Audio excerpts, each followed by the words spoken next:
আসসালামু আলাইকুম। 101টি ফনিক্স ভিডিও ক্লাসে আপনাদের স্বাগতম। আপনারা যারা জিরো থেকে ফনিক্স শিখতে চান তাদের জন্য এই সিরিজটি সাজানো হয়েছে। যেমনটি আমরা গতদিনে শিখেছি লেটার সি দিয়ে খ সাউন্ড, আজকে শিখবো আমরা লেটার ডি দিয়ে ড সাউন্ড। আজকে ক্লাস নাম্বার 7 এবং ভিডিও নাম্বার 8। ওকে, দেখেন আমরা ডি ফর ডগ, কিন্তু সাউন্ড হবে কি ড। তাহলে ডি ফর ডগ, ড ড ডগ। ডি ফর ডল, ড ড ডল। ডি ফর ডোর, ড ড ডোর। D for day, d d day. D for duck, d d duck. D for dat, d d dat. D for dig, d d dig.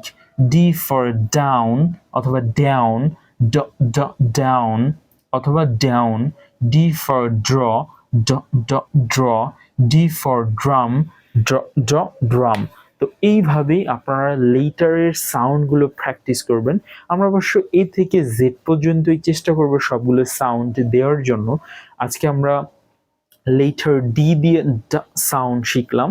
আপনারা পরবর্তী ভিডিওর জন্য অপেক্ষা করুন। ধন্যবাদ। এবং ভিডিওটি যদি ভালো লেগে থাকে একটা কমেন্ট করতে পারেন, এবং যদি ভিডিওটি দেখে শেষ করে থাকেন তাহলে নিচে কমেন্ট বক্সে ডান লিখে কমেন্ট করুন। ধন্যবাদ। আসসালামু আলাইকুম।